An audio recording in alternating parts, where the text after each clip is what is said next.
نہ چلے بلکہ سکون اور وقار کے ساتھ نبی پاک صلی اللہ علیہ وسلم کی سیرت سننے کے ایک آداب ہوتے ہیں کہ سانسوں ذرا آہستہ چلو کہ دھڑکنوں سے بھی عبادت میں خلل ہوتا ہے۔ تو ہماری اس مجلس کے منعقد کرنے کا جو مقصد ہے وہ سب سے پہلے ہمارے ذہنوں میں ہونا چاہیے۔ اس مجلس کے منعقد کرنے کا مقصد یہ ہے، یہ سوشل میڈیا کی پوری ٹیم آئی ہوئی ہے، ہم ان کا دل کی گہرائیوں سے استقبال کرتے ہیں، یہ کوریج کر رہے ہیں اور خصوصی مہمانوں کا بھی استقبال کرتے ہیں۔ اس مجلس کے انعقاد کرنے کا مقصد یہ ہے، جمعیت علماء ہند نے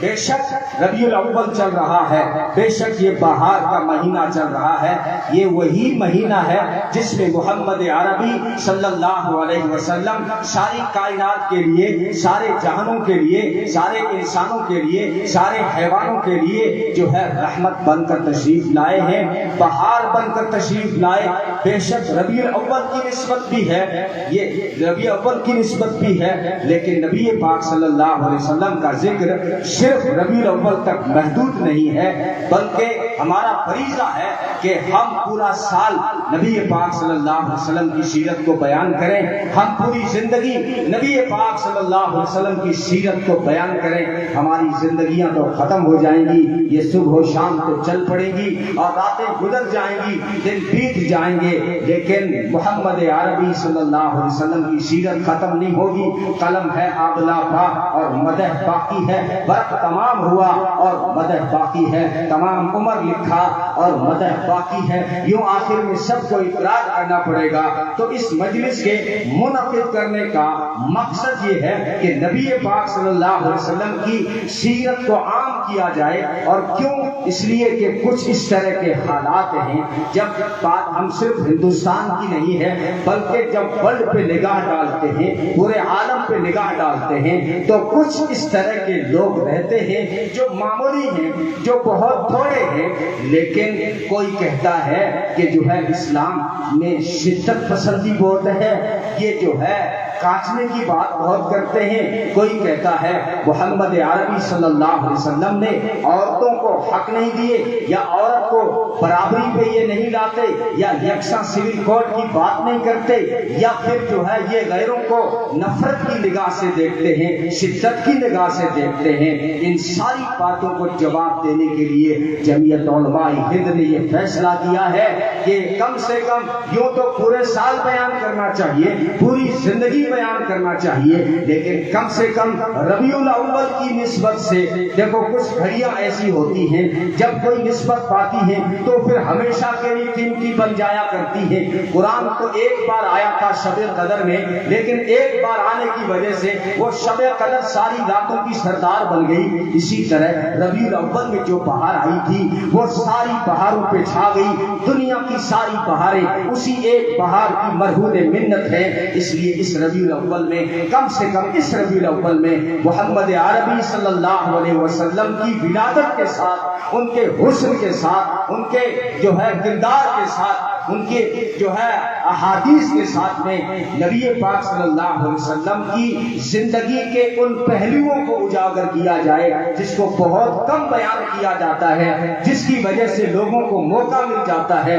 وہ پہلو یہ ہے کہ محمد عربی صلی اللہ علیہ وسلم نے پوری انسانیت کے لیے کیا پیغام دیا، وہ کس طرح انہوں نے انسانیت کا احترام کیا۔ انسان جس وقت میں کوئی لمبی چوڑی تقریر نہیں کروں گا، یہ تمہید باندھ رہا ہوں اسی مہمان کے لیے، مقصد بتا رہا ہوں مجلس منعقد کیوں کی گئی ہے کہ محمد عربی صلی اللہ علیہ وسلم جب چھٹی صدی عیسوی میں دنیا میں تشریف لا رہے تھے تو اس وقت انسانیت کا عجیب حال تھا، انسانیت مر چکی تھی، انسانیت مٹ چکی تھی، سپر پاور طاقتوں کا بھی عجیب حال تھا۔ مسئلہ صرف عرب کا نہیں تھا، مسئلہ انسانیت کی قسمت کا تھا۔ مسئلہ یہ نہیں تھا کہ باپ جو ہے بیٹی کو زمین میں گاڑ رہا تھا، بلکہ مسئلہ یہ تھا کہ سارے انسان مل کر انسانیت کو مٹی میں ملانے جا رہے تھے۔ بات صرف عرب کی نہیں تھی، بات صرف ہندوستان کی نہیں تھی، بلکہ رومن اور یونان سپر پاور طاقتیں اپنے آپ کو ثقافت کے دھری سمجھنے والے،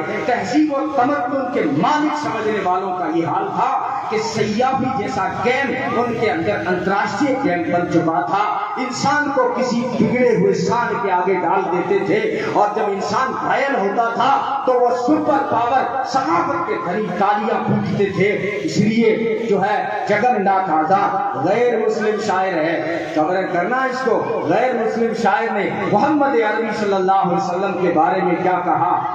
وہی یونان جو کبھی کہلاتا تھا تہذیب کی دنیا، آج روئے زمین پر وہی تھا تقریب کی دنیا۔ یہ تحقیق و تجسس کا جہاں آج تھا ویرانہ، افلاطون کی خرد و سقراط کی دانش تھی افسانہ۔ غرض دنیا میں چاروں سمت اندھیرا ہی اندھیرا تھا، نشان نور گم تھا اور ظلمت کا بسیرا تھا، کہ دنیا کے افق پر دفتن سیلاب نور آیا، جہان کفر و باطل میں صداقت کا ظہور آیا، حقیقت کی خبر دینے بشیر آیا نذیر آیا، شہنشاہی نے جس کے قدم چومے وہ فقیر آیا، مبارک ہو زمانے کو وہ ختم المرسلین آیا، کہ صحاب رحم بن کر رحمت للعالمین آیا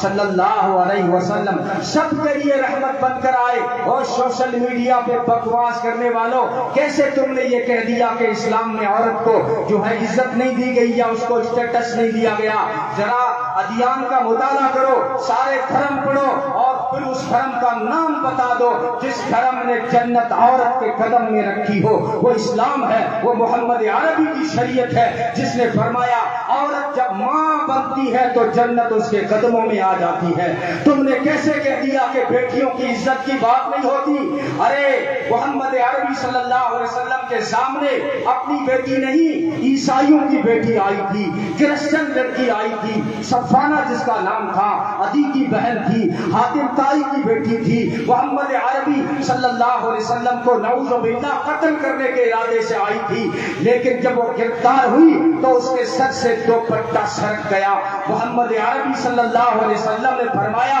بلال جی امینا کے لال، فرمایا میری چادر لاؤ۔ کیا کریں گے اللہ کے رسول؟ فرمایا وہ بیٹی ننگے سر ہے، اس کے سر پہ یہ نبوت والی چادر ڈالوں گا۔ یہ چادر کون سی تھی؟ علماء سے پوچھو چادر کون سی تھی؟ یہ چادر تھی یا ایھا المزمل، یہ چادر تھی یا ایھا المزمل، یہ وہ چادر تھی جس کی قسمیں اللہ عرش پہ کھاتا ہے۔ لیکن جب ایک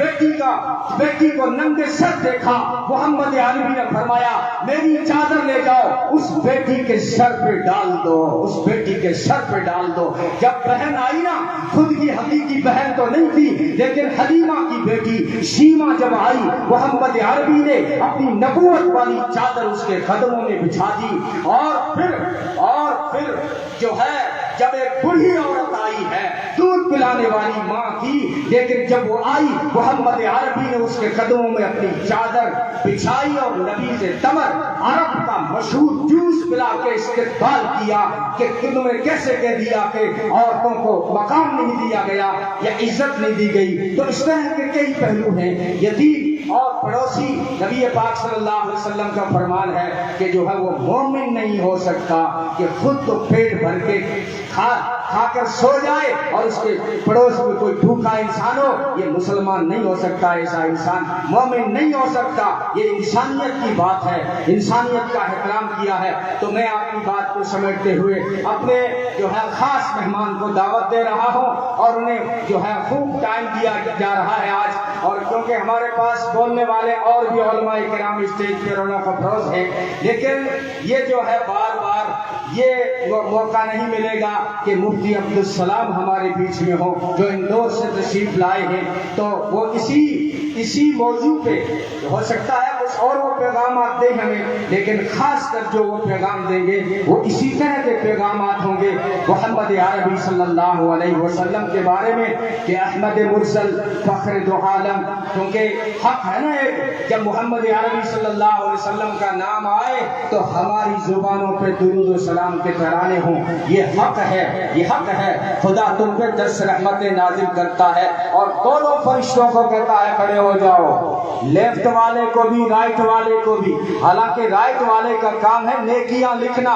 لیفٹ والے کا کام ہے گناہ لکھنا، لیکن جب کوئی امتی محمد عربی صلی اللہ علیہ وسلم پہ درود پڑھتا ہے تو اللہ فرماتے ہیں فرشتوں دونوں کھڑے ہو جاؤ۔ الہ العالمین دونوں کا کیا کام ہے؟ اللہ فرماتے ہیں اور رائٹ والے نیکیاں بڑھانا شروع کر دے اور لیفٹ والے تو گناہوں کو مٹانا شروع کر دے، کیونکہ اس نے میرے محبوب پہ درود پڑھا ہے۔ احمد مرسل فخر دو عالم مظہر اول مرسل خاتم صلی اللہ علیہ وسلم، جسم مزکا روح منور، قلب مجلا نور معطر، قبلہ نمائے سجدہ گزارا، شعلہ سینہ جلوہ پارا، صبح بہارا جس کا مقدم صلی اللہ علیہ وسلم، حسن سراپا خلق مجسم جس پہ گواہ قرآن مکرم صلی اللہ علیہ وسلم، خلق میں سب کے یکساں ہمدم صلی اللہ علیہ وسلم، خلق خدا کا رائی آخر، دین خدا کا دائی آخر، جس کی دعوت اسلم تسلم صلی اللہ علیہ وسلم، آئینہ الطاف الہی رحمت جس کی لامتناہی، جس کی ہدایت ارحم ترحم صلی اللہ علیہ وسلم۔ آپ اگر مقصود نہ ہوتے، کون مقام موجود نہ ہوتے اور مسجود نہ ہوتے، آدم صلی اللہ علیہ وسلم صلی اللہ علیہ وسلم وہم کی ہر زنجیر کو توڑا، ایک خدا سے رشتہ جوڑا، شرک کی محفل کر دی برہم صلی اللہ علیہ وسلم، کفر کی ظلمت جس نے مٹائی، دین کی دولت جس نے لٹائی، لہرایا توحید کا پرچم صلی اللہ علیہ وسلم۔ اب آگے سننا، راہ میں کانٹے جس نے بچھائے، گالی دی اور پتھر برسائے، چھڑکی ان پر پیار کی شبنم صلی اللہ علیہ وسلم، ستم کے عوض ان کو شفا دی، طعن سنے اور نیک دعا دی، زخم سہے اور بخشا مرہم صلی اللہ علیہ وسلم۔ اب آپ پرسکون ہو جائیے۔ اب جو ہے مہمان کو میں پورے جو ہے احترام کے ساتھ میں جو ہے حضرت مولانا مفتی عبدالسلام صاحب کو دعوت دیتا ہوں کہ وہ آئیں کرسی پر اور اپنے ملفوظات عالیہ سے محمد عربی صلی اللہ علیہ وسلم کی سیرت کی کرنوں سے اس مجلس کو منور فرما دیں اور اپنے فیض کو جو ہے بہترین اسلوب کے ساتھ میں بیان کرتے ہیں اور اچھی خطابت رکھتے ہیں۔ مولا اللہ تعالیٰ نے ان کو بہترین سلیقہ عطا فرمایا ہے، تو میں وقت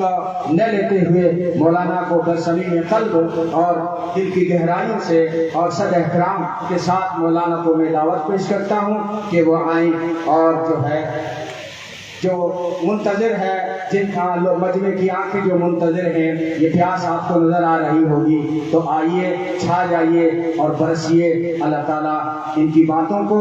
جو ہے عمل کی نیت سے ہم سب کو سننے کی توفیق عنایت فرمائے۔ مفتی عبدالسلام صاحب جو اندور سے تشریف لائے ہیں، ازہر راجستھان مدرسہ دارالعلوم پوکھرن میں استاد حدیث بھی ہیں، استاد فقہ بھی ہیں، دارالافتاء بھی مولانا کے زیر نگراں ہے اور ہندوستان کے خطیب مانے جاتے ہیں، اور بلکہ خطیب الاسلام بھی انہیں کہا جا رہا ہے۔ اللہ رب العزت جو ہے انہیں جو ہے استقامت عطا فرمائے، اللہ رب العزت انہیں ان کی خطابت میں اور چار چاند لگائے۔ تو اب مولانا تشریف لائیں گے اور آپ جو ہے بیٹھ کے سنیں گے نبی کی سیرت، کھڑے ہو کے نہیں، شور شرابہ نہیں ہوگا، بیچ میں بچے نہیں چلیں گے، اب بیچ میں چائے نہیں چلے گی، جب تک مولانا کی بات چلتی رہے گی آپ سکون کے ساتھ وقار کے ساتھ میں، زیادہ آپ کا ٹائم نہیں لیا جائے گا۔ جو ہے اب جو ہے براہ راست جو ہے مہمان خصوصی آپ کے سامنے ہیں، اس لیے یہ آخری کڑی ہے اس مجلس کی، اس لیے جو مقصد ہے، جس مقصد کے لیے ہم جمع ہوئے ہیں وہ مقصد اب پورا ہونے جا رہا ہے، اس لیے آپ جو ہے دل کے کانوں سے سنیں، عمل کی نیت سے سنیں۔ اللہ مجھے اور آپ کو بھی عمل کی توفیق عطا فرمائے۔